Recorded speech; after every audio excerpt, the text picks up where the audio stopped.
7 हफ्तों की लगातार एक तरफा तेजी के बाद 8वें हफ्ते के दमदार एक्शन के लिए हो जाइए तैयार, जहां शुरुआत करने के लिए संकेत हल्की नरमी और सुस्ती का है। लेकिन क्या इस नरमी और सुस्ती का फायदा खरीदारी में करना है या फिर होना है सावधान? वीकेंड पर यह था सबसे बड़ा सवाल। तैयार है जवाब। स्वागत है आप सबका शेयर बाजार लाइव में। नमस्कार, मैं हूं अनिल सिंह। नमस्कार, मैं हूं दीपांशु भंडारी। तैयार हो जाइए। साल के अंत की तरफ अब हम मूव कर रहे हैं। काफी एक्शन ऑलरेडी हो चुका है और एक्शन क्रिकेट पिच पर भी हो रहा है और बाजार की पिच पर। वाह, wonderful Deep, what a super Sunday. मजा आ गया एकदम मैच देख के। और ऑफ लेट मुझे ऐसा लगने लगा कि कहीं ऐसा तो नहीं कि हम हमारे बॉलर्स को अंडर एस्टिमेट करते हैं। हाँ। और सबसे बड़ी बात है कि अगर साउथ अफ्रीका टॉस जीतने के बाद बैटिंग लेता है और उसके बाद जो धराशायी किया है, मतलब कमाल कर दिया एकदम। और बेंच स्ट्रेंथ देखिए इंडिया में। अब एक ज़माने में था 3 से चौथा फास्ट बॉलर नहीं हुआ करता था। आज 15-15 फास्ट बॉलर्स आपके पास बेंच है। मतलब गजब का मतलब ट्रांसफॉर्मेशन है। तो ऑलराउंड परफॉर्मेंस इंडियन टीम की बहुत बहुत बधाई। और बहुत बहुत बधाई इससे बड़ी जो इंडियन विमेंस टीम ने किया है इंग्लैंड के खिलाफ, जो धुलाई की है भाई साहब। ओहो, टेस्ट मैच में 3 दिन में खत्म खेल पूरा, एकदम वन साइडेड। ये वाला 17 ओवर, वो वाला 3 दिन। हाँ, वो 3 दिन में मतलब काम तमाम कर दिया बिल्कुल। तो मतलब दोनों ही टीम्स हमारी जो गजब प्रदर्शन करी है, तो बिल्कुल। तो महिला और पुरुष दोनों ही क्रिकेट टीम को बहुत बधाई। और वीकेंड पे बड़ा जबरदस्त आनंद आया। बिल्कुल सर। और आनंद वीकेंड पर तो आया, पिछले हफ्ते भी आया, पिछले 7 हफ्तों से आ रहा है, उस पर बात करेंगे। अनिल जी, पहले बताएं आज सुबह ट्रिगर्स क्या कह रहे हैं बाजार? ट्रिगर्स अच्छे, बिल्कुल अच्छे, एक्सेप्ट एक अच्छे वाले पहले बता दूं आपको। अमेरिका में शानदार तेजी का माहौल रहा है। शुक्रवार को भी हरे निशान में बंद होते हुए देखे। लगातार 7वें दिन और लगातार 7वें हफ्ते तेजी के साथ बाजार बंद होते हुए नजर आए। डाउ 56 अंक ऊपर चढ़कर रिकॉर्ड पर बंद होता हुआ नजर आया। एक और रिकॉर्ड बनाया है डाउ ने। और 9,200 करोड़ से ज़्यादा की खरीदारी एफआई ने की है। इस साल की तीसरी बड़ी खरीदारी का आंकड़ा एफआई की तरफ से आता हुआ दिखा है। और आप और हम जो कंट्रीब्यूट कर रहे हैं उसके संकेत साफ आते दिख रहे हैं। देखिए, एडवांस टैक्स कलेक्शन जबरदस्त यहाँ पर बढ़ोतरी एडवांस टैक्स कलेक्शन में होती हुई दिख रही है। यानी कि देश में लोग पैसा कमा भी रहे हैं और टैक्स भर भी रहे हैं। ये संकेत एक और बड़ा आपके लिए आता हुआ। Wonderful, very nice. सभी एंगल से आप देख रहे हैं अच्छी परफॉर्मेंस आ रही है। और बाजार में तो हम देख ही रहे हैं, डोमेस्टिक इन्वेस्टर्स का भरोसा है, एफआईएस का भरोसा लौट रहा है। ये बड़ी बात है। बट सबसे बड़ी बात अंजी जो शुरुआत करनी है, रिकॉर्ड ब्रेकिंग रन हमारे बाजारों में बिल्कुल है। लगातार 7वें हफ्ते वीकली गेन हमारे बाजार में दिखाई। पिछले हफ्तों के शानदार उछाल हमने। करेक्ट। क्या चल रहा है ये जरा समझाइए इसके ट्रेंड। तेजी है दीप। और कोई ऐसी खास डरने घबराने की जरूरत है नहीं, क्योंकि इस वीकेंड पर सबसे बड़ी चर्चा का विषय ये था कि आमतौर पर ये देखा जाता है कि 7 हफ्तों की तेजी के बाद ब्रेक लगता है, लेकिन ऐसा है नहीं। पहली चीज तो है कि 7 हफ्तों के बाद बेस्ट केस सिनेरियो में 9 हफ्तों तक लगातार तेजी हुई है। थोड़ी पुरानी है, 2010 की है, लेकिन हाल ही के उस समय में देखें तो 2021 में 7 हफ्तों की तेजी के बाद ब्रेक लगा है। बीच में एक बार हमने 2008 के आसपास 8 हफ्तों की भी तेजी दिखाई। सो बेसिकली 7 से 9 हफ्तों का समय वो होता है जहां एक तरफा बाजार तेजी दिखाता है। तो बड़ा सवाल लोगों के मन में है कि क्या 7 हफ्ते हो गए, आज अचानक से गिफ्ट आपको 70-75 अंक नीचे भी दिख रहा है, तो मन में सवाल आना लाजमी है। तो उसका जवाब भी तैयार है। पहली चीज़ तो ये कि जो पिछली बार 7 से 9 हफ्तों तक की तेजी बनी है, उस तेजी के मुकाबले में ये वाला बुल मार्केट, ये वाली जो तेजी का माहौल है, ये ज़्यादा बेहतर, ज़्यादा मजबूत है। ठीक है। ऐसे में भले आप ये मान के चले 7 से 9 हफ्ते तक की तेजी होती, लेकिन अगर समझो फॉर एग्जांपल 7 हफ्ते नहीं 9 हफ्ते ये तेजी चली तो एग्जैक्टली। और क्या मालूम नया रिकॉर्ड 10 हफ्ते का बनाए तो हो भी सकता है। बिल्कुल हो सकता है ना, पॉसिबल तो है ना।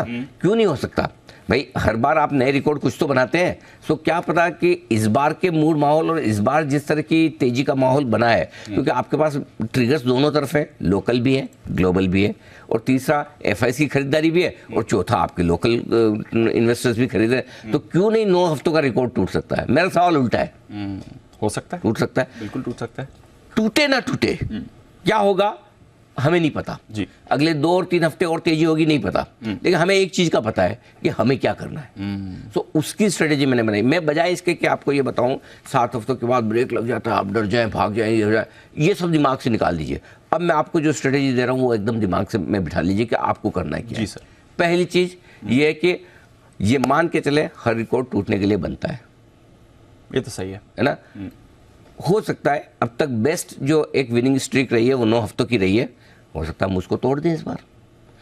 चलो इतिहास के हिसाब से 7 हफ्तों के बाद ब्रेक भी लगाए, ब्रेक लगेगा तो कितना नीचे आएंगे तो कितना, और आएंगे तो हमें क्या करना है। क्लियर है? क्लियर है। दो अब इसमें आप नोट करके रख लीजिए। पहली चीज, आमतौर पर 7 से 9 हफ्तों की तेजी के बाद जो होता है वो बाजार में हल्का फुल्का करेक्शन और कंसोलिडेशन। करेक्शन का मतलब थोड़ा नीचे आना, कंसोलिडेशन का मतलब टाइम पास, थोड़ा टाइम बिताना। 1 से 3 हफ्ते का प्रोग्राम ये चलता है। तो या तो 2 हफ्ते हम 3 हफ्ते और बढ़ जाएं, नहीं तो 2 या 3 हफ्ते हम आराम करें, ये हो सकता है। इस बार तेजी के ट्रिगर्स चूंकि ज्यादा मजबूत है, इसलिए अगर आज और इस हफ्ते आपको गिरावट होती है तो खरीदारी का मौका मिलेगा निवेशकों के लिए। ये इन्वेस्टर्स की बात करूं, ट्रेडर्स के लिए तो मेरी अलग कमेंट्री अभी आने वाली थोड़ी। ट्रेडर्स के लिए रोज वाला काम है तो वो कोई टेंशन ना ले। इन्वेस्टर्स की मैं बात कर रहा हूं, ठीक है? तो इन्वेस्टर्स के लिए खरीदारी का मौका मिलेगा। अब आपको, आप किस तरह के इन्वेस्टर है उसके हिसाब से मैं आपको लेवल दे रहा हूं। एकदम डे टू डे ट्रेड करने वाले, पोजिशनल ट्रेड करने वाले, या थोड़े लॉन्ग टर्म इन्वेस्टर है। 3 ही तरह के हो सकते हैं ना भाई साहब। या तो इतने लॉन्ग टर्म की 3.25 से 3.5 आपका लॉन्ग टर्म है, ठीक है ना? बोले मेरा वो भी, हाँ मैंने 9:15 बजे लिया था, 3.5 तक नहीं बिका, मैं बड़ा लॉन्ग टर्म हूँ। आजकल तो वैसी डेफिनेशन भी वैसी होगी।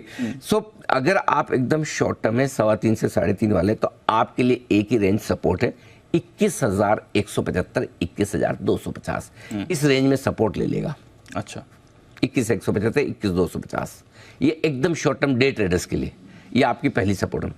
जो पोजिशनली है 4-5 दिनों का, 7 दिनों का व्यू, एक इस हफ्ते का व्यू बना रहे, आपके लिए है 21,000, 21,075। ओके, ठीक है?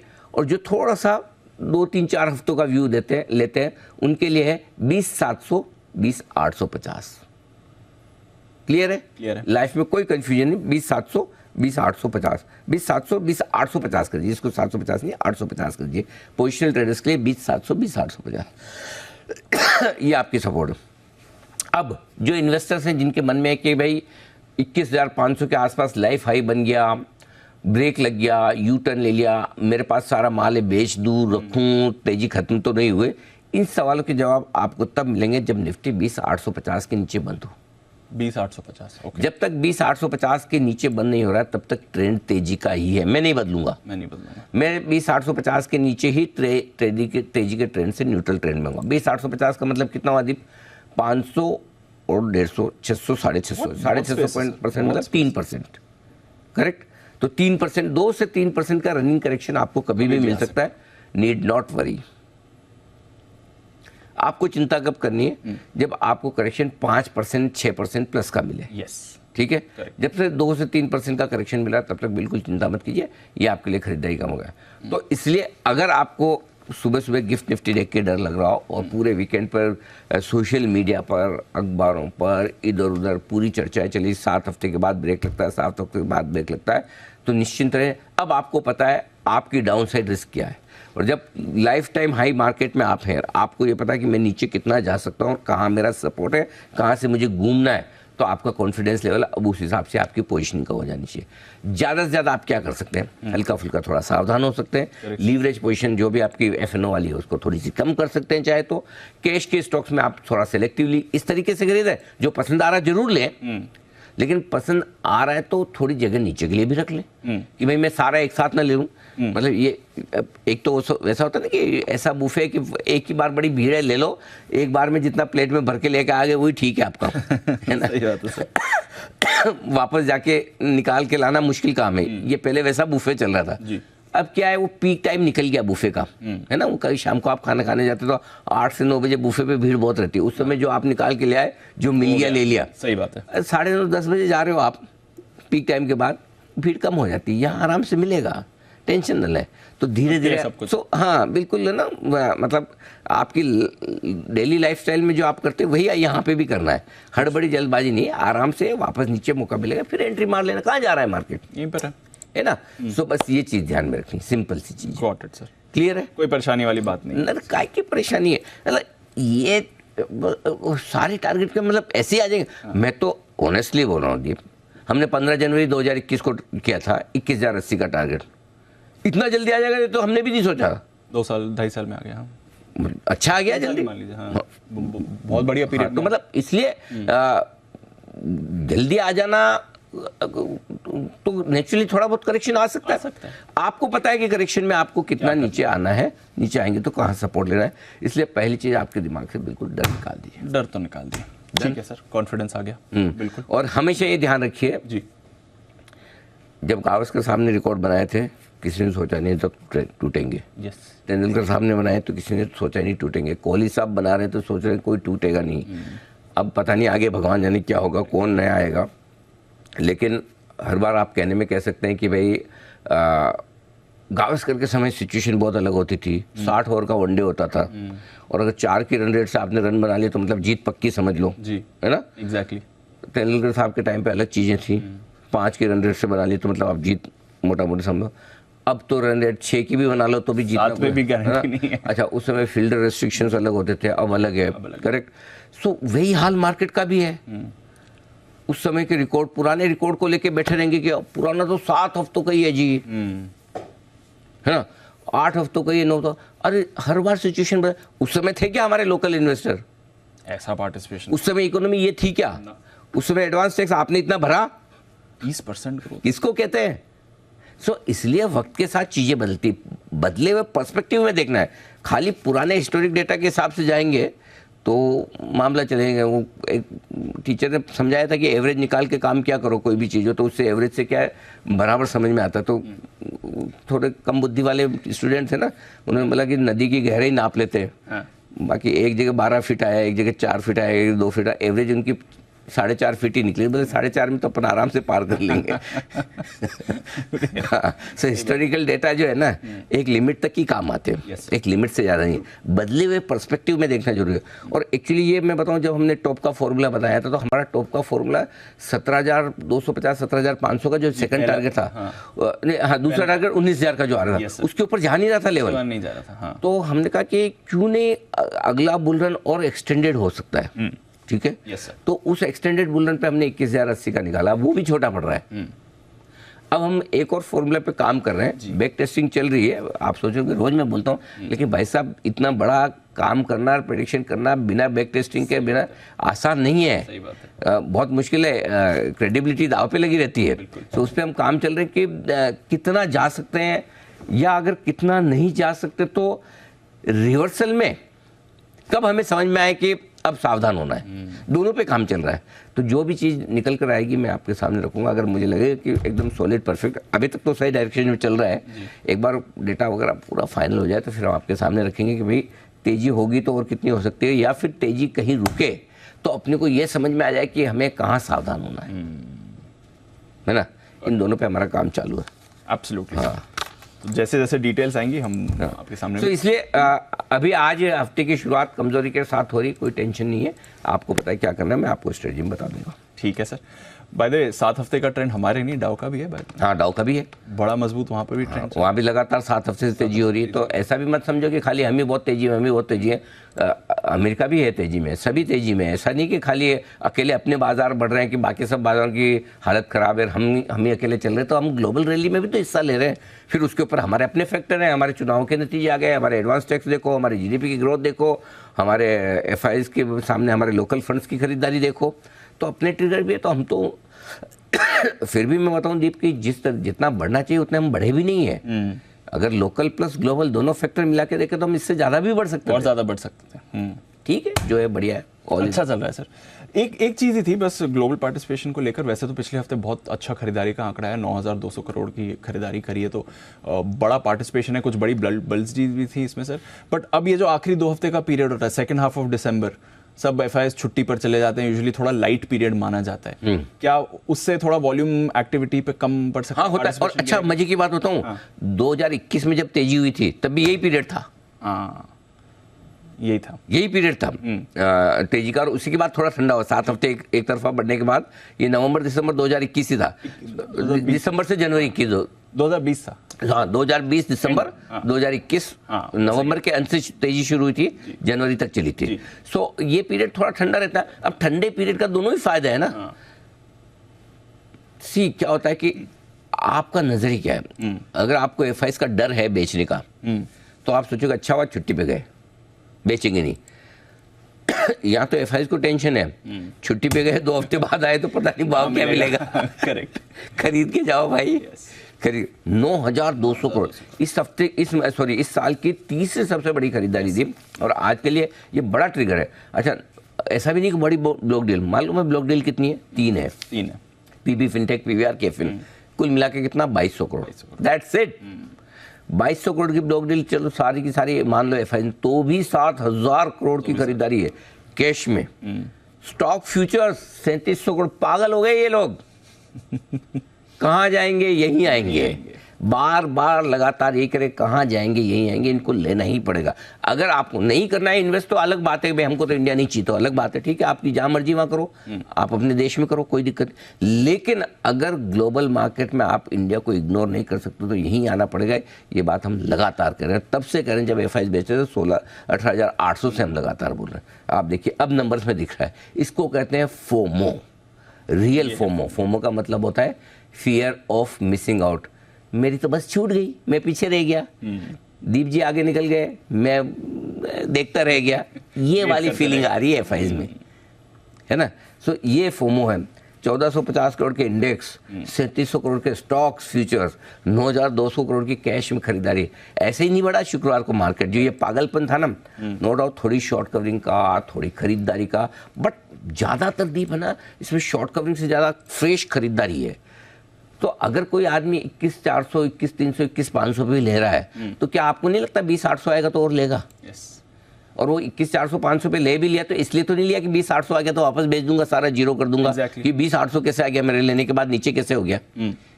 आपके हमारे जैसे ट्रेडर तो है नहीं। करेक्ट। क्या हम वो मन में बिठा के बैठे कि मेरे लेने के बाद तो नीचे कैसे आ गया? आना ही नहीं चाहिए। एग्जैक्टली। तो मैं गलत तो नहीं हूँ। तो ये मौका ढूंढेंगे। एग्जैक्टली। तो और आएगा पैसा, कम आएगा, थोड़ा आएगा। रोज 9,200 करोड़ की नहीं होती, once in a lifetime वाली सिचुएशन है। लेकिन ये नंबर देखिए, कॉन्फिडेंस ढीला मत कीजिए।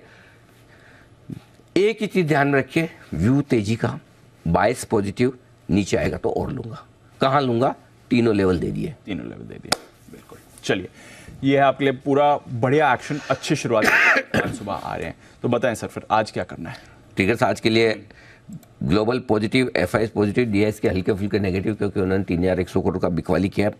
वायदा कारोबार के संकेत कोशिश हैं। तो एक ही संकेत आज मेरे लिए, लोकल फंड की बिकवाली भी नेगेटिव नहीं है, मेरे लिए एक ही संकेत है कोशिश, वो है आज का निफ्टी का पीसीआर। 1.47 पे ओवरबोट सिचुएशन के नज़दीक है निफ्टी पीसीआर, और मेरे लिए वही चिंता की बात है। इसके अलावा मुझे और आज के लिए कोई ऐसी खास दिक्कत वाली बात नहीं है। तो थोड़ा और गैप से खुलेंगे तो आप ओवरबोट हो जाएंगे, और ओवरबोट होने पर ऊपर के लेवल पर आपको नहीं करना। तो गैप से खुल नहीं रहे तो ठीक है। अगर नीचे खुले, थोड़ी पोजीशन हल्की हुई, आप वापस से 1.20 1.25 पे आ गए पीसीआर में, बढ़िया है। बैंक निफ्टी का पुट कॉल रेशियो तो अभी भी कोई खास ऐसी तकलीफ वाली बात नहीं है, 1.12 पे बहुत कंफर्टेबल है, कोई तकलीफ नहीं। ठीक है। ट्रेंड और सेंटिमेंट पॉजिटिव। बड़े लेवल्स 21,175, 21,250 आज के लिए पहला सपोर्ट जोन है। थोड़ा दूर है लेकिन यही, और यहाँ आए तो आपको 100% खरीदारी करनी है डे ट्रेडर्स के तौर पर। बिल्कुल चिंता करने की, घबराने की जरूरत नहीं। और पोजिशनल ट्रेडर्स के तौर पर लिख के दे दिया, आएगा नहीं। 21,000, 21,075 आए तो कोई बहुत दिक्कत वाली बात है। ऊपर की तरफ 21,525 के ऊपर निफ्टी ब्लू स्काई जोन में अनचार्टेड टेरिटरी पर। बैंक निफ्टी 47,575, 47,750 पहला सपोर्ट जोन है बैंक निफ्टी के लिए, और इसके ठीक नीचे 47,325, 47,500 स्ट्रॉन्ग बाय जोन है। दोनों जोन में आप अपनी पोजीशन के हिसाब से खरीदारी करने की शुरुआत कर सकते हैं। 48,300 के ऊपर निकलने पर बैंक निफ्टी भी ब्लू स्काई जोन में जाता हुआ दिखेगा। सिंपल, ऊपर का लेवल वही है। ठीक है सर। स्टॉप लॉसेस निफ्टी पर इंट्राडे आर्बिट्रेरीली वायदा कारोबार में 21,300 पर हाईएस्ट ओपन इंटरेस्ट है, इसलिए मैंने 21,300 इंट्राडे के लिए रखा है। Positional closing basis 21,175। जब तक 21,175 के नीचे बंद ना हो तब तक आपको अपनी लॉन्ग पोजीशन कम नहीं करनी है। बैंक निफ्टी छोटा रखा है, एक ही 47,700। गुरुवार की क्लोजिंग 47,732 है।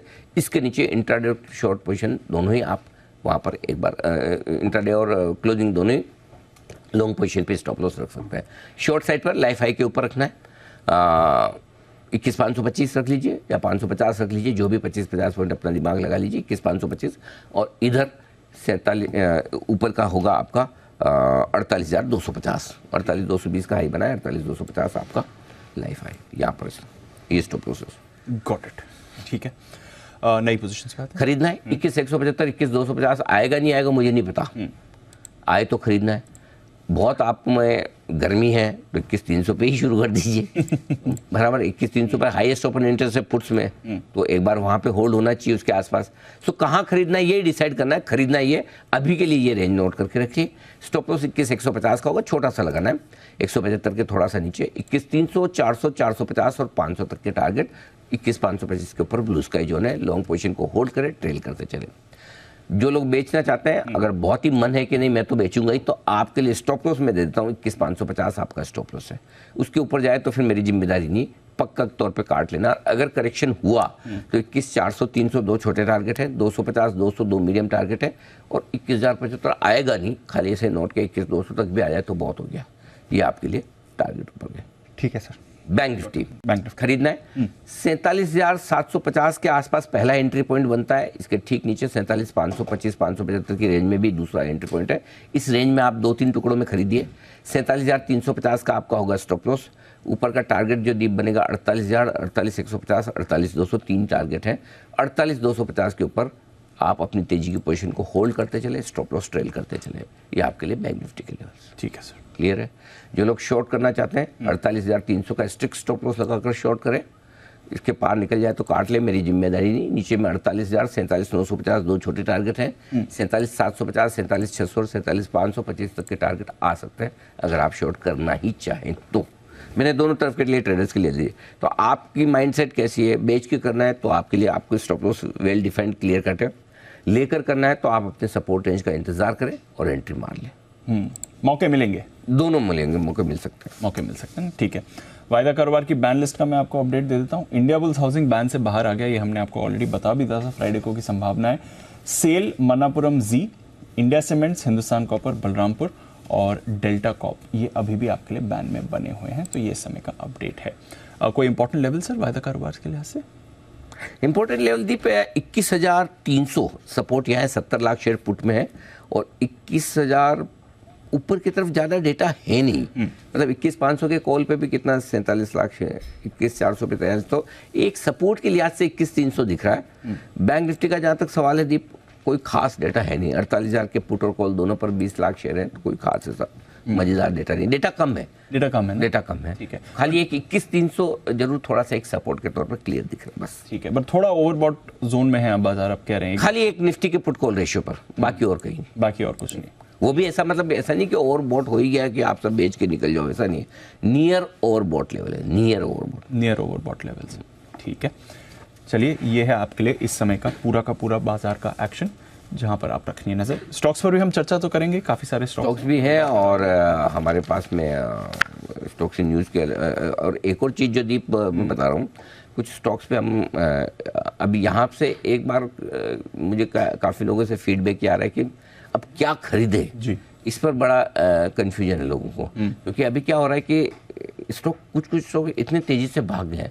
अब कहाँ आपके लिए खरीदारी का मौका है बचा है और कहाँ नहीं, कौन से सेक्टर्स में रोटेशन हो रहा है, तो उस पर हम, चूंकि ईयर एंड भी आ रहा है, नो डाउट आपको न्यू ईयर पिक्स वगैरह भी मिलती है, तो कई लोगों को कहता था कि सर वो तो होली दिवाली पे तो आप पिक दे ही देते हो, नए साल क्रिसमस पे भी दे ही देते हो जी, बीच में भी तो बताओ। करेक्ट। तो हमने उसके लिए कुछ व्यवस्था की है, तो जल्दी आपके सामने कुछ बढ़िया नई इंटरेस्टिंग प्रोग्रामिंग आ रही है। अरे वाह। जिसमें हम आपको कुछ बढ़िया इन्वेस्टमेंट के लिहाज से, पोजिशनल इन्वेस्टमेंट के लिहाज से, लॉन्ग टर्म इन्वेस्टमेंट के लिहाज से कुछ बढ़िया स्टॉक्स हम आपको ऑफर करने वाले हैं। तो उसकी भी मेरी तैयारी चल रही है, मैं थोड़ी देर में आपको बढ़िया बिल्कुल। ओके, चलिए हिंट आपको दे दिया सर ने। चलिए थोड़ी देर में आपको बताते हैं स्टॉक्स पर क्या प्लान करा है, end of course year and का तो पूरा एक्शन आपके लिए बन ही रहा है। और आज आईपीओ भी है, आईपीओ भी खुल रहे हैं। कितने? 3 खुल रहे हैं। 3 खुल रहे हैं आज, 3 आईपीओ खुल रहे हैं। आईपीओ का भी विश्लेषण करना है, और एक 9 बजे स्टॉक ऑफ द डे है ये।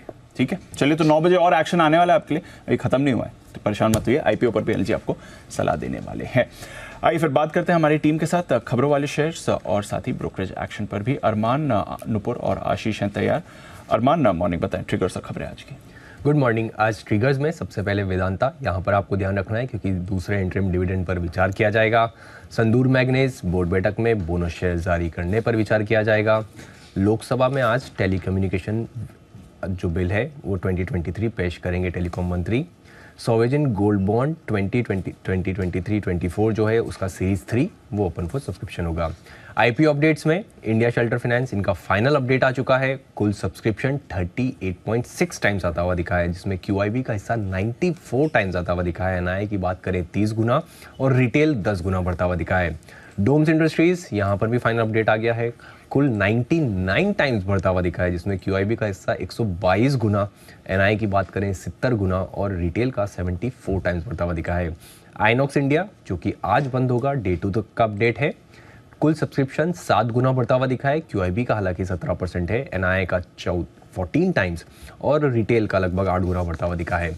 अब जो आईपीओ आज खुलने वाले हैं, जिसमें सूरज स्टेट डेवलपर्स आज से खुलेगा आईपीओ, प्राइस बैंड 340 से 360 का है। इशू साइज की बात करें 400 करोड़ का है और कंपनी ने एंकर बुक के जरिए 120 करोड़ जुटा है, जिसमें एसबीआई, टाटा, आदित्य बिरला, बीएनबी कई सारे नाम वहाँ पर आते हुए दिखे हैं। मुथूट माइक्रो फाइनेंस यहाँ पर ये भी आज से खुलेगा, प्राइस बैंड की बात करें 277 से 291 का है। इशू साइज 960 करोड़ का है, जिसमें ओएफएस 200 करोड़ का है और कंपनी ने एंकर बुक के जरिए 285 करोड़ जुटा है, जिसमें आईसीआईसीआई प्रू, एचडीएफसी लाइफ, बजाज एलियांस आदि जैसे आपको नाम आते हुए दिखेंगे। मोती सन्स ज्वेलर्स ये भी आज से खुलेगा, प्राइस बैंड 52 से 55 का है। अगर आप इशू साइज की बात करें 151 करोड़ का है और कंपनी ने एंकर बुक के जरिए 36 करोड़ जुटा है, जिसमें मेरू इन्वेस्टमेंट और जिनाई ग्लोबल फंड जो 2 ही नाम है वो आते हुए दिखे हैं। और अंत में गांधार ऑयल, जिनके रिजल्ट्स आते हुए दिखे, नतीजे आपको कमजोर दिख रहे हैं क्योंकि आय भी गिर कर आई है 6% और मार्जिन भी थोड़े बहुत गिर के आए हैं, 7.8% से गिरकर 7.6% पर आते हुए दिखे। ओके, ये है आपके लिए कुछ इंपॉर्टेंट आईपीओ अपडेट्स और साथ ही खबरें भी, और आईपीओ भी अपडेट्स आ रहे हैं आपके लिए, फिक्र मत करिए। आइए नुपुर से भी जानते हैं कुछ खबरें जो उनके पास है। मॉर्निंग नुपुर, बताएं। Good morning. शुगर के साथ शुरुआत करते हैं। काफ़ी पॉजिटिव न्यूज़ यहाँ पे आती हुई दिखी है। शुगर कैन जूस और बी हेवी मोलासिस से एथेनॉल प्रोडक्शन के नए कॉन्ट्रैक्ट्स जो है वो ओएमसी इशू करेगी, तो ये स्टॉक्स आज फिर से फोकस में आते हुए दिखेंगे। नज़र रखनी है जी एंटरटेनमेंट में, जहाँ पे जी सोनी का जो मर्जर है उसकी तारीख को आगे बढ़ाने के लिए कहा गया है। मर्जर कोऑपरेशन एग्रीमेंट के तहत तारीख को आगे बढ़ाने के लिए कहा गया, तो जी एंटरटेनमेंट भी आज फोकस में रहेगा। लुपिन के लिए पॉजिटिव न्यूज़ आती हुई दिखी है। कंपनी की 2 दवा को यूएसएफडीए की तरफ से मंजूरी मिलती हुई नजर आई है। पहली दवा देखिए सीताफल टैबलेट, जिसका मार्केट साइज करीबन 48,000 करोड़ के आसपास का है, और दूसरी जो दवा एरोपिल टैबलेट्स, इसका मार्केट साइज देखेंगे तो 730 करोड़ के आसपास का है, तो पॉजिटिव न्यूज़ है लुपिन के लिए। ग्रैन्यूल्स इंडिया, यहाँ पे आपको नेगेटिव न्यूज़ नजर आएगी क्योंकि कंपनी की जो सब्सिडी है वहाँ पे यूएसएफडीए ने जांच की थी गुड मैन्युफैक्चरिंग प्रैक्टिस के तहत, जहाँ पे 11 से 15 दिसंबर के बीच इंस्पेक्शन किया गया था और 5 आपत्तियां जारी की गई है यहाँ पे, तो ग्रैन्यूल्स आज फोकस में रहेगा। सोनार इंडस्ट्रीज, यहाँ पर भी थोड़ी नेगेटिव न्यूज़ आती हुई दिखी है क्योंकि कल वहाँ पे जो नागपुर प्लांट है कंपनी का, वहाँ पे ब्लास्ट हुआ था और करीबन 9 लोगों की मौत होती हुई नजर आई है। घटना की जांच फिलहाल चल रही है, तो सोलार इंडस्ट्रीज पर भी फोकस आज रहने वाला है। जाइडस लाइफ साइंसेज आखिर में, यहाँ पे कंपनी की जो टैबलेट है उसे यूएसएफडीए से अंतिम मंजूरी मिलती हुई नजर आई है। सालाना आय देखे इस टैबलेट की तो करीबन 2070 करोड़ के आसपास की, और कंपनी का जो क्लिनिकल ट्रायल चल रहा है जाइडस 1 का, उसे भी यूएसएफडीए की तरफ से फाइनल अप्रूवल मिलता हुआ दिखा है, तो पॉजिटिव न्यूज़ है जाइडस लाइफ साइंसेज के लिए। बिल्कुल, फार्मा पे तो आज कुछ बढ़िया खबरें आ रही हैं, उसका भी रिएक्शन आपको दिखेगा। अरमान, कुछ और खबरें भी आपके पास बताएं। बिल्कुल, खबरों में आईआरबी इंफ्रा, यहाँ पर आईआरबी इंफ्रास्ट्रक्चर ट्रस्ट को एनएचआईए से टोलिंग प्रोजेक्ट के लिए ऑर्डर मिला है, और जिसमें अगर आप देखें ट्रस्ट से 20 साल के लिए एनएचआईए से 1680 करोड़ के आसपास का जो है कंसेशन फीस वो मिलेगी, जिसमें अगर आप उनका टोटल पोर्टफोलियो अगर आप देखें तो 77,000 करोड़ जो है वो हो गया है। लैंडमार्क कार्स, यहाँ पर एमजी मोटर इंडिया प्राइवेट से अहमदाबाद में डीलरशिप जो है वो उनके साथ शुरू करेंगे, और इसमें अगर आप बात करें एमजी मोटर की कारों को बेचने का जो है बिजनेस होगा, और कंपनी ने मर्सिडीज बेंज के साथ साउथ इंडिया में कदम रखेंगे। यूएसएल, यहाँ पर बात करें तो इंस्टीट्यूशनल कस्टमर्स ने लगभग 370 करोड़ का यहाँ पर अगर आप देखें क्लेम किया है, और उसमें पूर्व सेटलमेंट के बाद फिर से किया है क्लेम, और कंपनी इस समय इस दावे के फाइनेंशियल इम्प्लीकेशन को बताने की स्थिति में नहीं है। हिस्टोरिकल डॉक्यूमेंट्स पर कंपनी यहाँ पर रिव्यू करेगी। एनबीसीसी, यहाँ पर कंपनी ने अपनी एक कमर्शियल प्रॉपर्टी ऑक्शन के जरिए बेची, जिसमें वर्ल्ड ट्रेड सेंटर दिल्ली का ऑक्शन के जरिए वो बेची है, और इसका अगर आप कुल अनसोल्ड कमर्शियल इन्वेंट्री देखेंगे तो वो 905 करोड़ की है। मजगांव डॉग यहाँ पर कंपनी के यूरोपियन क्लाइंट के साथ कंस्ट्रक्शन कॉन्ट्रैक्ट का करार किया है उन्होंने, और लगभग 3 मल्टीपर्पज हाइब्रिड पावर्ड वेसल्स हैं उसके लिए करार किया है। लगभग 350 करोड़ में ये जो है कॉन्ट्रैक्ट है। और अंत में टाटा पावर और एनटीपीसी कंपनी की सब्सिडरी ने एनटीपीसी के साथ करार किया है, और ये डीसीआर सोलर पीवी मॉड्यूल वो जो इसकी सप्लाई करेंगे, और ऑर्डर की वैल्यू अगर आप देखें तो 418 करोड़ रुपए। नुपुर, आपके पास भी कुछ खबरें और इतना सारा फंड एक्शन हुआ, उसके बारे में बताइए। बिल्कुल, इंडियन बैंक के साथ शुरुआत करते हैं। यहाँ पे जो QIP था वो अब बंद हो चुका है। इशू प्राइस देखें तो 394 रुपीज़ के मौजूदा भाव से 13% के डिस्काउंट पे आपको दिखेगी। तो इंडियन बैंक आज फोकस में रहेगा। बजाज इलेक्ट्रिकल्स पर भी फोकस करके चलना है। कंपनी ने अपने एक एंटिटी को डीमर्ज किया था, बेजल प्रोजेक्ट, उसकी लिस्टिंग के लिए PSE और NSE से मंजूरी मिलती हुई दिखी है। कल ये जो कंपनी है वो लिस्ट होती हुई नजर आएगी। JSW ग्रुप के जो CMD साहब है सज्जन जिंदल साहब, उनके ऊपर जो आरोप लगे थे उनकी तरफ से सफाई आती हुई दिखी है। उनका कहना है कि जो आरोप लगे उस पर उन्होंने इनकार किया है, और जांच के दौरान पूरी तरह से ये जो फैमिली है वो सपोर्ट करते हुए दिखेगी। तो ये JSW ग्रुप आज फोकस में रहेगा। बल्क एंड ब्लॉक डील्स में कैफिन टेक्नोलॉजीज, जहां पे प्रमोटर ने करीबन 10% हिस्सेदारी बेची, और बायर्स में अगर आप देखें तो ICICI प्रूडेंशियल म्यूचुअल फंड, साथ ही साथ ICICI prudential life insurance, solitaire general जैसे नाम आपको नजर आएंगे। जय कुमार इंफ्रा, जहां पे पब्लिक शेयर होल्डर ने करीबन 10 लाख शेयर्स खरीदे, और जो सेलर है गगन बेस विनकॉम, उन्होंने 5 लाख शेयर्स बेचे। जो टोटल डील साइज है वो 45 करोड़ के आसपास के। जय कुमार इंफ्रा प्रोजेक्ट भी आज फोकस में रहेगा। बिल्कुल, बड़ा ब्लॉक कुछ काउंटर्स में हुआ है, यहाँ पर रिएक्शन आते हुए दिखेगा। आइए फिर सारी ब्रोकरेजेस पर डालते हैं नजर FIR में।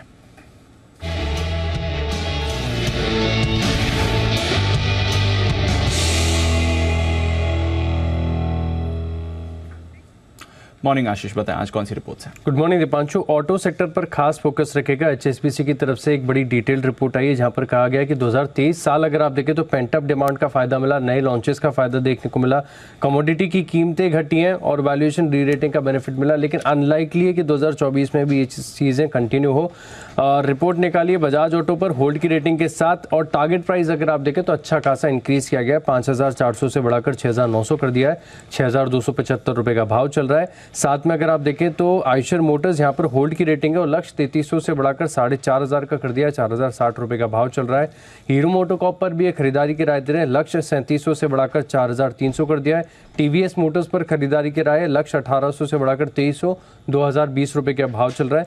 मारुति खरीदारी की राय दे रहे हैं। 12,500 का टारगेट है। M&M पर खरीदारी की राय दी है। लक्ष्य 1800 से बढ़ाकर 1900 रुपये कर दिया है। टाटा मोटर्स पर होल्ड की रेटिंग है, हालांकि 700 से लक्ष्य बढ़ाकर 730 कर दिया, बिल्कुल करंट मार्केट प्राइस का ही टारगेट है। एस्कॉच कुबोटा पर रिड्यूस की रेटिंग है, भाव चल रहा है 3130 रुपये का, टारगेट है इनकी तरफ से 2500 रुपये का।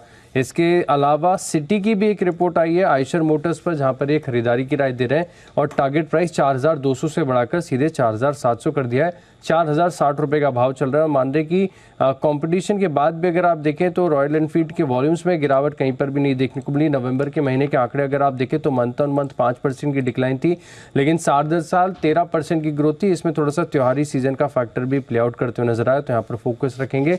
SJVN रिपोर्ट आई है गोल्डमैन सैक्स की तरफ से। रिपोर्ट में डाउनग्रेड कर दी गई है रेटिंग। पहले खरीदारी की राय थी, अब ये बिकवाली की राय दे रहे हैं। और लक्ष्य अगर आप देखें तो थोड़ा सा एडजस्ट किया, 57.5 से बढ़ाकर 65 रुपये का टारगेट दिया, लेकिन स्टॉक ऑलरेडी बढ़कर 96 रुपये के करीब हो गया है। ये मान रहे हैं कि कुछ बड़े प्लांट्स हैं जिनकी कमीशनिंग देरी होने के चलते थोड़ा सा इम्पैक्ट यहाँ पर देखने को मिलेगा। टारगेट प्राइस में 13% का इंक्रीज किया, लेकिन इसके बाद भी मान रहे हैं कि रिस्क रिवॉर्ड फेवरेबल नहीं है और स्टॉक पूरी तरीके से बुल के सिनेरियो के आसपास ही कर रहा है ट्रेड। PI इंडस्ट्रीज अंत में मैक्वारी की तरफ से रिपोर्ट आई है, न्यूट्रल की रेटिंग को बरकरार रखा है। 606 रुपये का भाव, 900 रुपये का टारगेट। मैनेजमेंट में मीट हुई है, इसके बाद ये रिपोर्ट निकाली गई है जहां पर कहा जा रहा है कि मैनेजमेंट ने जो अपना लेंडिंग पोर्टफोलियो इसे रिकैलिब्रेट किया है। इसके बाद ये रिपोर्ट निकाली और मान रहे कि जो टिकट साइज बढ़ाया गया है इससे कहीं पर भी इम्पैक्ट यहाँ पर देखने को नहीं मिला, तो क्लोजली मॉनिटर कर रहे हैं। 900 रुपये का टारगेट दिया। हो गई? हाँ sir, all done? All done. Very nice. सबसे बढ़िया कौन सी लगी रिपोर्ट? कोई भी नहीं सर। Same here. मुझे भी ऐसा लगे कोई ऐसी तोड़ फोड़ दमदार रिपोर्ट नहीं है जिसको देख के मतलब बड़ा मन हो जाए। जैसे एक एक्सिस कैपिटल ने SBFC पे भी रिपोर्ट डाली है, 105 का टारगेट दिया, जो हमने दिवाली पिक के तौर पर जो स्टॉक दिया था SBFC फाइनेंस, उस पर भी 105 के टारगेट के साथ रिपोर्ट आई। लेकिन देखते हैं, let's see.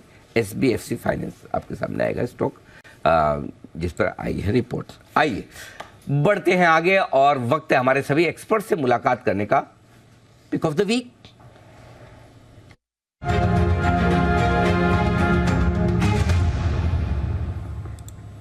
Mister Gupta, good morning, बताएं sir pick of the week. Very good morning to you sir, good morning everyone. Anil ji, खरीदारी का आइडिया है पिक ऑफ द वीक के तौर पर। ऑयल एंड गैस स्टॉक्स में अच्छी तेजी बनते हुए नजर आ रही है और सिटी गैस डिस्ट्रीब्यूशन स्टॉक्स में मेरी नजर है। तो एक कंडीशनल बाय है एमजीएल में, यानी कि महानगर गैस में। कल 1100 फ्राइडे को 1182 1183 रुपए के आसपास स्टॉक बंद होता हुआ नजर आया है। तो 1190 रुपए के ऊपर अगर ये स्टॉक निकलता है अनिल जी, तो इसमें खरीदारी करके चलेंगे और ये मेरा इनिशिएट होता हुआ नजर आएगा पिक ऑफ द वीक का आइडिया। यहाँ पर मुझे लगता है कि 1250 1275 रुपए तक की अपसाइड, जैसे ही ये 1190 के ऊपर निकलेगा, ये टारगेट्स के लिए 1250 और 1275 के टारगेट्स के लिए खरीदारी करके चलने की सलाह रहेगी। 1170 रुपए के स्टॉप लॉस के साथ एमजीएल इस हफ्ते का पिक ऑफ द वीक। 1190 पार करे फिर खरीदे, 7 रुपए और बढ़ने दें, उसके बाद पार करे, ठीक है तो खरीदारी का बनेगा मौका। 1250 1275 का रखिएगा लक्ष्य। आइए, बंसल जी का भी है स्वागत। सुप्रभात बंसल जी, बताएं से कैसा रहा वीकेंड और क्या है इस हफ्ते की खास खबर।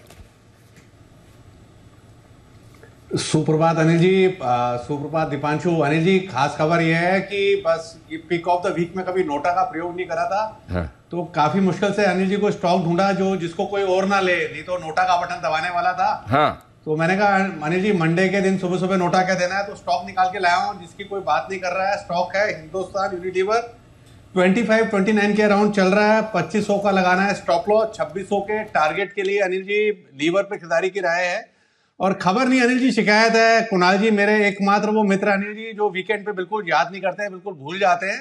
तो on air Anil ji complaint register कर रहा हूँ अनिल जी। ओके कुणाल जी, आपने ये नोटिस किया कि मैंने क्यों पूछा कैसा रहा वीकेंड?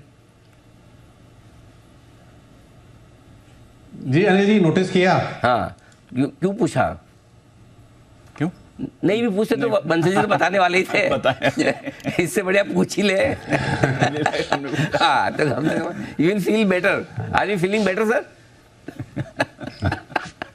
हाँ Anil ji, I am feeling much better Anil ji. Very nice. और कुणाल जी साथ को में Anil ji I am feeling left over also Anil ji. क्यों? अनिल जी कुछ करा नहीं वीकेंड पे, मुझे मालूम होता आप पूछेंगे तो कुछ करके आता। चलिए, बड़े आराम तो किया था, कुछ नहीं करना भी अपने आप में बड़ा काम है। चलिए, फिलहाल HUL खरीदारी करने की राय बंसल जी की तरफ से। 2600 का लक्ष्य, 2500 का स्टॉप लॉस। जिस तरह के डीप स्टॉप लॉस और टारगेट दिए, इससे कुणाल जी, हिमांशु जी, मेहुल जी, आप, मैं, हमारे सारे दर्शक आराम से पता लगा सकते हैं कि बंसल जी ने ये भी नहीं किया था। ये भी अंदाज से किया। ये भी 2500 दे दो, 2600 सेफ है। मेरी बात से आप तीनों में से कौन कौन सहमत है? बंसल जी तो है ही खैर सहमत, उनका तो मैं वोट नहीं ले रहा हूँ, बाकी आप सब लोग सहमत है ना? बिल्कुल, देख लीजिए सब सहमत आ गए। बहुत ही बढ़िया, वेरी नाइस।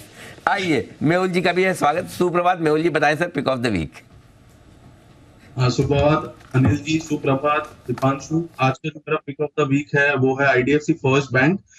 ये बैंक अभी भी और चलना बाकी, यहाँ पर फ्रेश ब्रेकआउट की तैयारी है। 86 के स्टॉप लॉस से इसमें खरीदारी करनी है। पोजिशनल टारगेट रहेगा मेरा 98 रुपीज का, तो खरीदारी कीजिए IDFC फर्स्ट बैंक में। IDFC फर्स्ट बैंक पसंद आया है मेहुल जी को। मेहुल जी, मुझे ऐसा क्यों लग रहा है बड़े दिनों बाद आपसे बोला? पिछले हफ्ते आप एक भी बार शो में नहीं थे। अनिल जी थर्सडे को था, आप नहीं थे, और मंडे और ट्यूसडे नहीं था, लीव पर था। हाँ, तभी देखा। अच्छा, हाँ, गुड बिल्कुल, ऑब्जर्वेशन। मतलब पता चलता है, मतलब बहुत दिनों से नहीं दिखा तो समझ में आया था। हाँ बिल्कुल, थर्सडे मैं जल्दी निकल गया था। सेकंड हाफ में नहीं। हाँ, सेकंड हाफ में मैं नहीं था, करेक्ट, वेरी नाइस। चलिए, बढ़िया है। कुणाल जी, गुड मॉर्निंग, स्वागत है आपका। बताएं सर, बंसल जी की शिकायत पे क्या कहना है आपको? सबसे पहले सुप्रभात अनिल जी, सुप्रभात दीपांशु। अनिल जी देखिए, सबसे पहले तो ये जो पदक तालिका है आज, इसमें भी चतुर्थ स्थान मुझे अनिल जी मिला है, 4th पोजीशन। तो मेरा ये कहना है अनिल जी, ये जो गोल्ड, सिल्वर, ब्रॉन्ज के अलावा अनिल जी कोई और मेटल चूज करके 4th को भी अनिल जी कोई प्राइज मिल जाता, हाँ, तो पहले 3 क्यों अनिल जी, पहले 4 क्यों नहीं होते अनिल जी? लोहे का तो इस बना पर भी देते। आपको विचार करना चाहिए, 4th वाले को कुछ ना कुछ आयरन मेडल, लोहे वाला। जी जी अनिल जी जी, कुछ भी दीजिए, कोई पदक तो दीजिए। हिमांशु जी कुछ कहना चाहते? जी हिमांशु जी। अनिल जी स्टील का स्टील तो बेटर है। अच्छा, स्टील को चौथे पे कर देते हैं, आयरन पांचवे पे कर देते हैं। क्योंकि देखो क्या है कि कोई बड़ी बात नहीं है, कुणाल जी कभी पांचवे छठे पे भी आएंगे और फिर पदक मांगेंगे तो अपने और बढ़ाने तो पड़ेंगे नीचे नीचे। तो ऐसा है। चलिए माफ कीजिए। अच्छा, बाय द वे जो शिकायत है बंसल जी की कि आप याद नहीं करते वीकेंड पे, क्यों? अनिल जी उस पर भी आ रहा, अनिल जी उस पर भी आ रहा था। अनिल जी देखिए, बंसल जी कह रहे हैं कि वीकेंड पर याद नहीं करते, लेकिन वो भी अनिल जी ये बात मंडे को याद कर रहे हैं। अनिल जी ना इन्होंने सैटरडे को ये बात याद की, ना इन्होंने संडे को की, और कुछ काम भी नहीं किया। तो पता नहीं अनिल जी कहाँ व्यस्त थे। चाहते तो अनिल जी फोन कर सकते थे, पार्टी दे सकते थे, पुराने गिफ्ट जो मेरे इनके पास पड़े हैं वो मुझे दे सकते थे, पर कुछ भी नहीं किया इन्होंने। तो अनिल जी इनकी आज खोज खबर में लेता हूँ। इसमें है ना, कभी जिंदगी में दुखी नहीं होने का, कोई अपने को याद करे नहीं करे। मैं आपको एक बहुत बढ़िया एग्जाम्पल देता हूँ। लाइफ की ऐसी फिलोसफी है दीप कि आप दंग रह जाएंगे। बताइए। फिर कभी आपको किसी से शिकायत नहीं होगी कोई याद कर रहा है कि नहीं कर रहा है। बंसल जी, जिस व्यक्ति को आप चाहते हैं कि वो आपको याद करे, जैसे कि इस केस में कुणाल जी, उनको ऐसा सोचिए कि वो भगवान है। क्या सोचे? भगवान। देखो, जब तक आप भगवान को याद करते रहे ठीक है, जिस दिन भगवान ने आपको याद कर लिया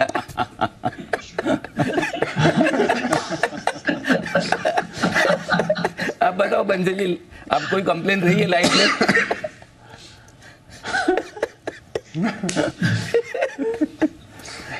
अनिल जी जी, अनिल जी आपने तो कुणाल जी को सबसे बड़ा मेडल दे दिया। अनिल जी ये तो आज मतलब कि रेस से बाहर हो गए, गोल्ड सिल्वर ब्रॉन्ज की नहीं, ये तो सबसे ऊपर इनको आपने भगवान बना दिया। अनिल जी अपने ये तो आप तो आज अनिल जी साथ में जिसको एक्सपेक्ट करते हो आपकी वो याद करे, आपके ऊपर आपके अपने एक्सपेक्टेशन।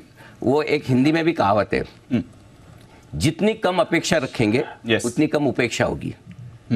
तो अगर आप किसी से एक्सपेक्टेशन रखते हैं तो आप फील करते हैं कि मुझे नेग्लेक्ट कर रहा है। आप एक्सपेक्टेशन ही मत रखो, डिसअपॉइंट ही नहीं। लाइफ में पॉजिटिविटी इंपॉर्टेंट है, पॉजिटिविटी रहनी चाहिए। आपने ढूंढो, कोई बात नहीं याद किया ठीक है समझो। हाँ, लेकिन इस चक्कर में कुणाल जी इसका डिसएडवांटेज तो ले सकते हैं। हाँ, बोले कि चलो मैं तो भगवान का भी दर्जा मिल रहा है, फिर याद कर देखिए। ओके, चलिए, तो मेहुल जी को पसंद है IDFC फर्स्ट बैंक। कुणाल जी बताइए। अनिल जी देखिए, उससे पहले खबर आपको देनी है जी। तो अनिल जी अभी आप बंसल जी से पूछ रहे थे कि खबर क्या है, तो खबर अनिल जी मेरे पास है। अनिल जी एक सुपरहिट कॉल्स आती है हमारी ट्विटर पर, आपकी टीम डालती है, हमारी जी बिजनेस की टीम हर दिन एक सुपरहिट कॉल्स डालती है। तो अनिल जी ये बताइए, मेरे और आप में क्या कॉमन है? मेरे और आप में कहाँ, आप कहाँ, मैं कहाँ से कॉमन होगा कुणाल जी? आप कहाँ, मैं कहाँ? अरे जी देखिए, पिछले सप्ताह अरे जी 5 दिन जो मैंने सवेरे कॉल दी, हाँ। 5 सुपरहिट की सूची में शामिल हो गई। अरे वाह, क्या तो बात। जी बड़ी उपलब्धि है। किसी ने मुझे कल बताया कि देखिए आप 5 दिन लगातार आपकी भी कॉल्स अनिल जी और मेरी भी अरे कॉल्स वाह। सुपरहिट में शामिल हो गई। तो अनिल जी एक सुपरहिट कॉल और आज स्वीकार कीजिए। बधाइयाँ, बहुत ही बढ़िया। वाह, 5 के 5 दिन। अगर इसी तरह से आपकी जबरदस्त परफॉर्मेंस रही, मैं सोचा हूँ सैटरडे संडे भी मार्केट खुलवा ही दूं।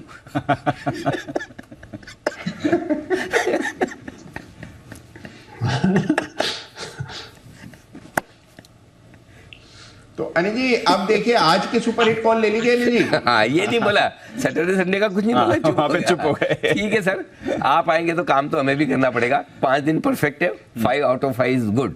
बताएं सर।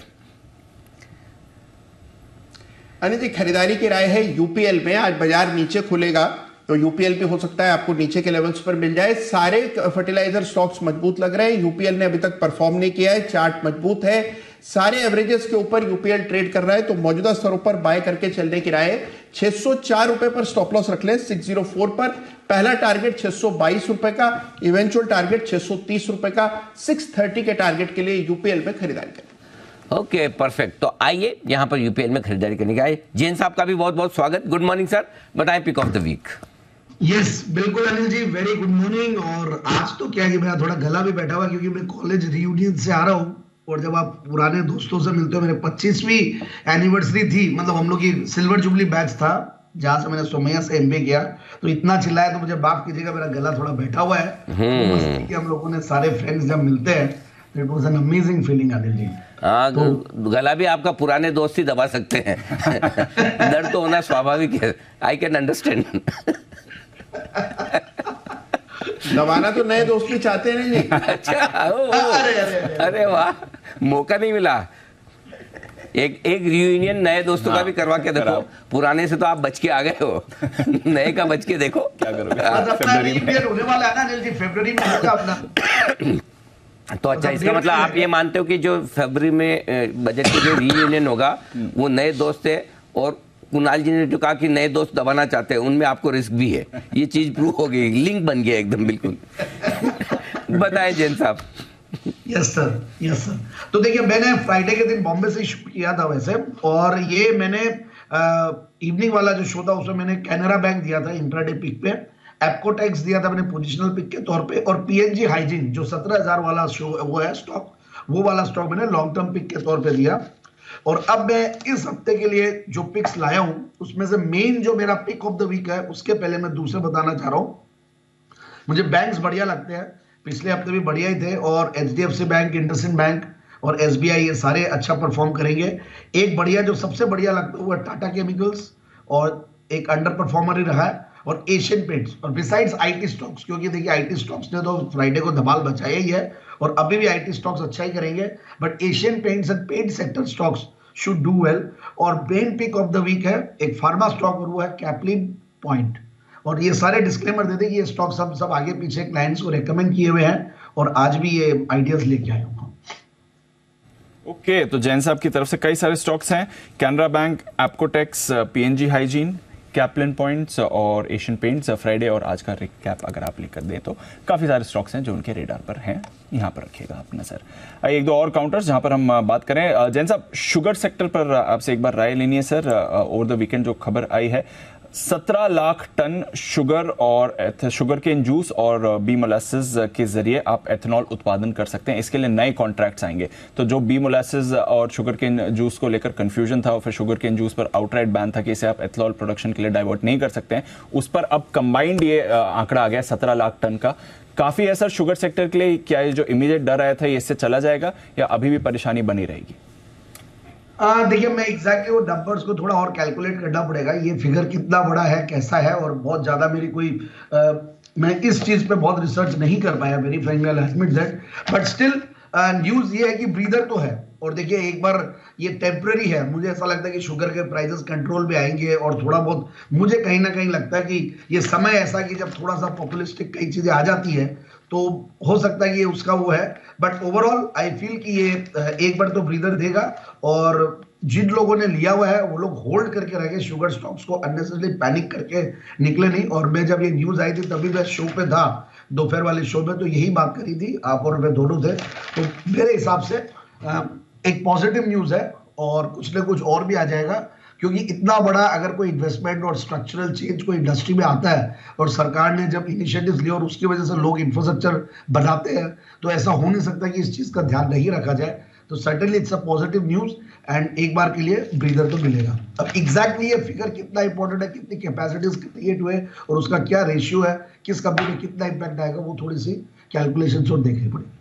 बिल्कुल, तो आगे देखना पड़ेगा एग्जैक्टली कितना इंपैक्ट है, बट नियर टर्म एक राहत तो है। इमीडिएट एक शॉर्ट टर्म रिलीफ मेजर तो डेफिनेटली से आप मान ही सकते हैं सेक्टर के लिए। पिछले हफ्ते 10 दिन से काफ़ी भारी पिटाई हो चुकी है इन सभी काउंटर्स की। लुपिन, बंसी जी, इनके लिए बड़ी खबर आई है। 2 प्रोडक्ट्स को यूएस एफडीए ने मंजूरी दे दी है, और कंबाइंड करीब 55,000 करोड़ का इसमें यूएस का मार्केट है इन प्रोडक्ट्स का। तो बड़ा ट्रैक्शन आ सकता है लुपिन के लिए। जरा इस पर एक बार अपनी राय दे सर। दिवांशु, बेहतरीन टेक्निकल स्ट्रक्चर है लुपिन का। इनफैक्ट लुपिन जो है ये 1265 की एक मेजर नेकलाइन है, मेजर पिवट है। ये मई 2021 के हाइज हैं, उनको तोड़ने के लिए तैयारी कर रहा है, तोड़ के ऊपर नीचे हो रहा है। तो इन स्तरों पर करेक्शंस पर दीपांशु लुपिन को इकट्ठा करना चाहिए। नीचे में 1150, 1155 एक अच्छा बेस है। और जिस तरीके का टेक्निकल स्ट्रक्चर है दीपांशु, थोड़ा सा लंबा नजरिया बनाना चाहिए, 12-15 महीने का नजरिया बनाना चाहिए। इन स्तरों पे एक्यूमुलेट करना चाहिए 1800 प्लस के टारगेट्स के लिए। ओके, तो ये है आपके लिए राय लुपिन पर। आइए, सुमित जी भी हैं तैयार। गुड मॉर्निंग सुमित जी, बताएं sir pick of the week. नमस्कार Anil ji, good morning. Anil ji, pick of the week के तौर पे जो स्टॉक चार्ट्स में बढ़िया दिख रहा है वो है पीडीलाइट। पीडीलाइट के अंदर मोमेंटम तेजी का बनने का शुरुआत हो चुका है। स्टॉक ने एक अच्छा मूव दिखाया पिछले कुछ दिनों में, और अभी भी लगता है कि यहाँ से एक बढ़िया मूव ऊपर की तरफ का दिखा सकता है। तो पीडीलाइट के अंदर खरीदारी करके चलने का सलाह रहेगा। कोई भी 10-20 रुपए का डिप आता है तो लोअर लेवल्स पर खरीदारी करें, एग्जिस्टिंग पोजीशंस होल्ड करके चले। 2580 2600 ये स्टॉक का नीचे में चार्ट्स के ऊपर सपोर्ट है, तो 2600 के नीचे का स्टॉप लॉस लगा के पीडीलाइट में खरीदारी करके चलने का सलाह रहेगा। ऊपर में 2700 का इसका पहला टारगेट, 2740 का इसका दूसरा टारगेट, तो खरीदारी करना है पीडीलाइट। पीडीलाइट में करें खरीदारी, यह है राय आपके लिए सुमित जी की तरफ से आती हुई पिक ऑफ द वीक के तौर पर। आइए करते हैं शुरुआत, कर ले दीप 1-2 मिनट जल्दी कर लेते हैं। ओके, फर्स्ट ट्रेड की करते हैं शुरुआत। आइए, बहुत सारा एक्शन है, आईपीओ खुल रहे हैं बाजार में, एक एक्सक्लूसिव खबर आपके लिए आने की तैयारी में, और एक हमारी विशेष पेशकश आपके लिए आने की तैयारी में, उस पर भी करेंगे चर्चा।